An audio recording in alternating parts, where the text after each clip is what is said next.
Hello, let's have a look at some exporting options for our work and talk about some file types and how they might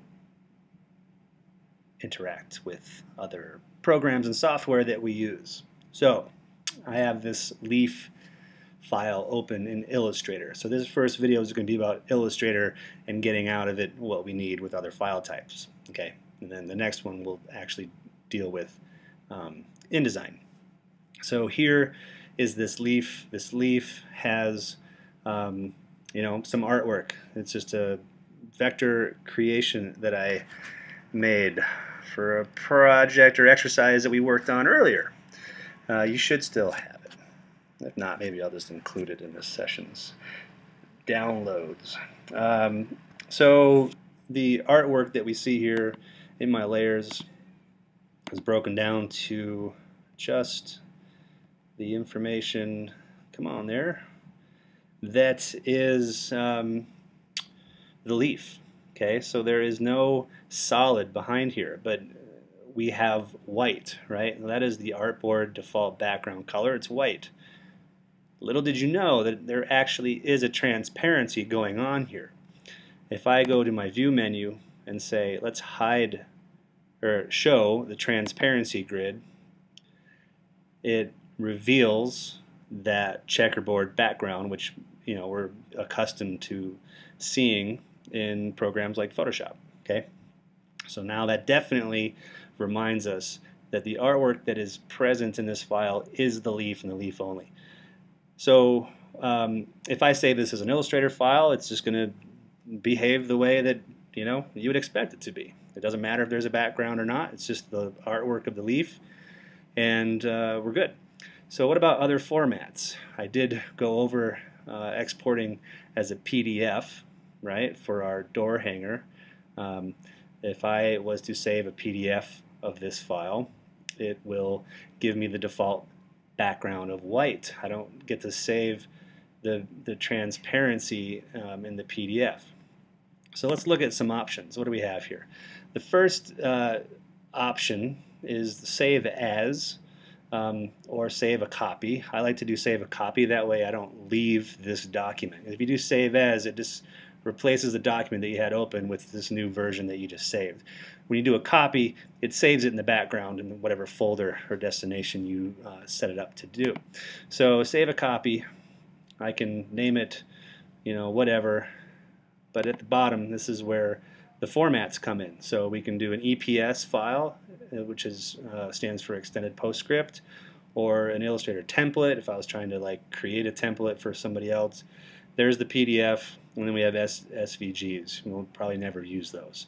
So the only other file that I want to talk about right now is an EPS file. And an EPS file is a fairly common format of file that retains vector information without all the rest of the Illustrator noise or interference, whatever. So it's none of those things. What am I trying to say? Without the bells and whistles of an Illustrator file. So you end up losing, some editability or some of the effects or layers and all that stuff. But it still maintains everything that was vector, which is really great. So a lot of times you might be requested to send a logo to somebody and they need it in a format as an EPS file. That just means that they're going to use it in other programs, probably not Illustrator, and they don't need to edit it. It just needs to be vector so it can be scaled to whatever dimension and inserted in whatever publishing or layout program that they might be using. Okay, so that's an Illustrator EPS file. If I choose it and go to save it, I get a pop-up option which says, okay, what version do you want to save this as? It's very common or in good practice to back save as legacy versions. So I often save back to CS5. Your preview format, this is just for preview. It doesn't really matter. You can choose TIFF 8-bit color, which is fine. It's just a tiny little thumbnail. Do you want to maintain the transparency, or would you like to have it be opaque? That's the background there, so you can support transparencies in an EPS file. And then it's got some other options as far as, do you want to embed your fonts?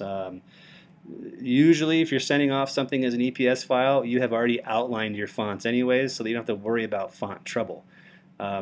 And this is important. A lot of you have been sending in projects with your own fonts that I don't have, so I can't see them the way that you did. So you need to outline your fonts, and that is, I think it's something I went over. And thumbnails, blah, blah, blah. That stuff doesn't really matter. You just leave it as is, usually. So then you hit OK, and it saves it, and you're good. You saved an EPS somewhere on your computer. Now, what else can we do? We can do Save for Web. And this is a really great interface right here. Save for Web brings up your Save for Web window, where you can choose to look at the original artwork or the optimized artwork or 2UP. And 2UP is usually ideal because you get to see the original and how it's going to look once you actually save it.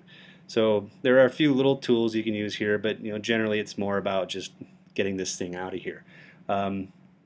So on the right side we have what presets we'd like to use. You have different types of web image formats, the GIF, the JPEG, and the PNG. So if you did your reading and you watched the little movie on file types, you'll know that GIF is best for maybe letters, text, and simple line art, and simple logos that don't have a whole lot of color in them. They get compressed. They're really small files, very manageable, and they support transparency. So if I chose, any of these, I don't have a whole lot of color in here, so I could probably go with a GIF, 64 and no dither. Dither means kind of the way it deals with transitioning between colors. So I have 64 colors. There they are. It shows me all of them, and it also shows me that I've got a transparency. That is just a feature right here, a button you can click on or off. So if you needed to have a transparent image on your web page or your email or whatever it is that you're creating here, then you can support that in your GIF. This would not be a bad idea to save this image as a GIF because of its low number of colors that are involved here. In fact, I could even take this down to, let me just do it here manually. What if I take it to 16? My image doesn't really change that much.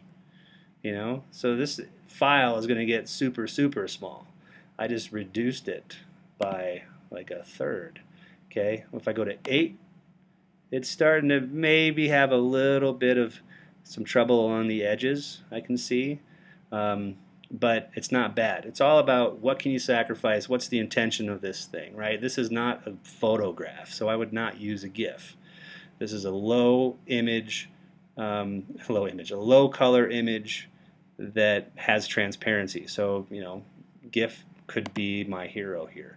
If I jump to a JPEG, I have the options of high, low, or medium.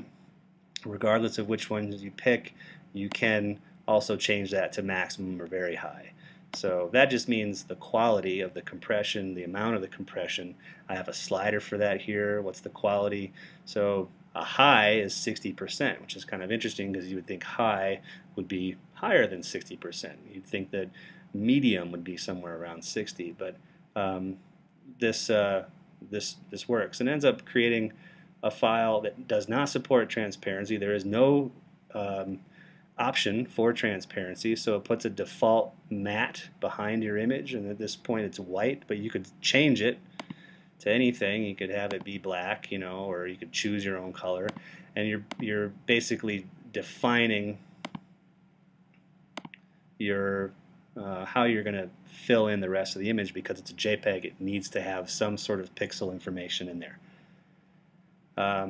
So that's a JPEG, and then you do have PNG, a 24 or a 128. So we're dealing with colors again, and so there's the color breakdown that we do support transparency. PNGs have a little bit better compression when dealing with the computation and math of how to actually handle this information in the image, better than a GIF. Not as good as a JPEG when it comes to dealing with gradients and photos with a lot of detail. So it's kind of like a middle of the road. It's a very great option. PNG is becoming much more prominent in file types for web design because it's a little bit better than, well, actually it's a lot better than a GIF. It can handle edges and those colors information and support transparency. So any of these that you select, you do still have the option to change the image size right here before you actually save it. And this is something a lot of people overlook. You might have a very large file, like a poster, and you're trying to send it off as a proof to your client. But when you come here in your save for web, because you just want to send them a JPEG of it, whatever, your width might be like 4,000 by 5,500 tall, and that's really big, and it would just like show up huge in their email and all that stuff. So you can scale it here, and since it's vector artwork we're talking about, it's just sort of computing its dimension and then letting you output it in a new format. So I could say, I want my width to be 200. I'll just hit tab, and it just scaled this thing down to a nice size. And maybe I'm just trying to output different sized elements for my own web design. That could be what you're also doing here. There's also a %. So this is really handy to use to do those scaling. Why aren't you refreshing? There we go. Doing those scaling effects before you actually save. That way you don't have to worry about it in your document. They're like save different versions of it. You don't have to, scale it down, save it, then come back to it and hit undo or anything like that. It's kind of nice. So any of these will give you great images for the web. It just depends on your intention for what you're trying to do. I'm going to hit cancel and get out of that. Then we can also go File, Export. And when you choose Export, I'll bring this up so we can see it better. Format, you still have PNG. We have a bitmap image, which is super low on the color information scale, kind of a crappy image. You can export CSS, AutoCAD's, Flash files. There's the JPEG again, a PIC file, a Photoshop file, a TIFF. Probably the most common thing that you would choose out of this list of export would be a TIFF. Sometimes you'll need to provide some artwork for someone who's doing some printing or whatever, and TIFF is just such a great compression algorithm that maintains a lot of the information and colors, and they're juicy and resolution's awesome. So typically this will be the one that you choose, but if there's ever something that someone's asking for or you need to export for, you'll find it in the export window as opposed to those other places we were just looking. So there you go. There's exporting different file formats from Illustrator. That should be helpful. All right, take care.